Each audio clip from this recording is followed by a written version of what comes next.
ભાગેડુ લગ્ન અને બાળ લગ્ન મામલે પાટીદાર સમાજની રજૂઆત પર રાજ્ય સરકારે કાયદામાં સુધારાના સંકેત આપ્યા.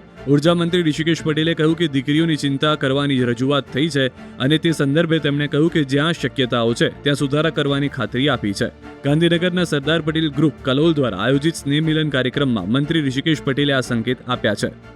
અને સ્લીપિંગ એ જ સમય જે બનાવો બને છે એ પ્રમાણમાં ખૂબ ઘટી જાય એ પ્રકારની ખાતરી આપી છે. આગામી સમયમાં ખૂબ ઝડપથી સુધારા તરફ સરકાર આગળ વધી રહી છે. અગાઉ પાટીદાર આગેવાનોએ ભાગેડુ લગ્ન મામલે રાજ્ય સરકાર સાથે બેઠક કરી હતી અને કેટલાક સુધારા કરવાની રજૂઆત કરી હતી. બોગસ લગ્ન મામલે પણ આગેવાનોએ રજૂઆત કરી તો તે બાદ રાજુલાના ધારાસભ્ય અને કોળી સમાજના આગેવાન હીરા સોલંકીએ પણ પાટીદારોની માંગને ટેકો આપ્યો હતો. તો વળી સરદાર પટેલ ગ્રુપે તાજેતરમાં દાવો કર્યો હતો કે મહેસાણામાં 341 સગીરાઓ ગર્ભવતી બની છે. એક વર્ષમાં 341 બાળ લગ્નો થયા હોવાનો અતિ ગંભીર આક્ષેપ પણ કર્યો હતો. સતેજ આ મામલે તપાસની માંગ કરી હતી. સરકારની અંદર બધા આગેવાનો અને જે પ્રકારના બનાવો ગુજરાતમાં બનતા હતા એના કારણે દીકરીઓની ચિંતા કરવા માટે લોકોએ અને સરકારમાં રજૂ કરી હતી. અને એમાં પણ એસપીજી ગ્રુપના પણ આગેવાનો હતો, દિનેશભાઈ વામણિયા, આપણા તમાભાઈ અને આખી ટીમ એમને રજૂઆત કરતા એ હર્ષભાઈ, કૌશિકભાઈ અને સીએમ સાહેબ સુધી ભૂપેન્દ્રભાઈ પટેલ સાહેબ સાથે એમને વાતચીત કરી છે ને જ્યાં શક્યતાઓ છે ત્યાં તમામમાં સુધારાઓ કરવાની ખાતરી પણ આપી છે, જેથી કરી આવતા સમયમાં દીકરીઓ જે સ્લીપિંગ એજના અને સ્લીપિંગ એજ સમય જે બનાવો બને છે એ પ્રમાણમાં ખૂબ ઘટી જાય એ પ્રકારની ખાતરી આપી છે. આગામી સમયમાં ખૂબ ઝડપથી સુધારા તરફ સરકાર આગળ વધી રહી છે. ભાગેડુ લગ્ન અને બાળ લગ્ન મામલે પાટીદાર સમાજની રજૂઆત પર રાજ્ય સરકારે કાયદામાં સુધારાના સંકેત આપ્યા. ઉર્જા મંત્રી ઋષિકેશ પટેલે કહ્યું કે દીકરીઓની ચિંતા કરવાની રજૂઆત થઈ છે અને તે સંદર્ભે તેમણે કહ્યું કે જ્યાં શક્યતાઓ છે ત્યાં સુધારા કરવાની ખાતરી આપી છે.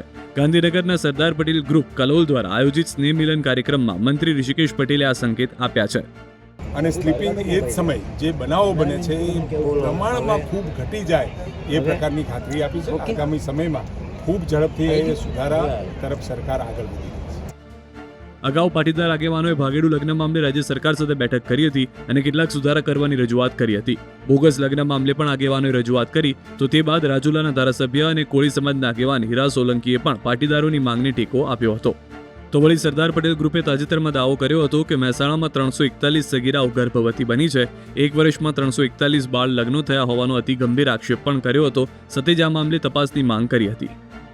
સરકારની અંદર બધા આગેવાનો અને જે પ્રકારના બનાવો ગુજરાતમાં બનતા હતા એના કારણે દીકરીઓની ચિંતા કરવા માટે લોકોએ અને સરકારમાં રજૂ કરી હતી. અને એમાં પણ એસપીજી ગ્રુપના પણ આગેવાનો હતો, દિનેશભાઈ વામણિયા, આપણા તમાભાઈ અને આખી ટીમ એમને રજૂઆત કરતા એ હર્ષભાઈ, કૌશિકભાઈ અને સીએમ સાહેબ સુધી ભૂપેન્દ્રભાઈ પટેલ સાહેબ સાથે એમને વાતચીત કરી છે ને જ્યાં શક્યતાઓ છે ત્યાં તમામમાં સુધારાઓ કરવાની ખાતરી પણ આપી છે, જેથી કરી આવતા સમયમાં દીકરીઓ જે સ્લીપિંગ એજના અને સ્લીપિંગ એજ સમય જે બનાવો બને છે એ પ્રમાણમાં ખૂબ ઘટી જાય એ પ્રકારની ખાતરી આપી છે. આગામી સમયમાં ખૂબ ઝડપથી સુધારા તરફ સરકાર આગળ વધી રહી છે.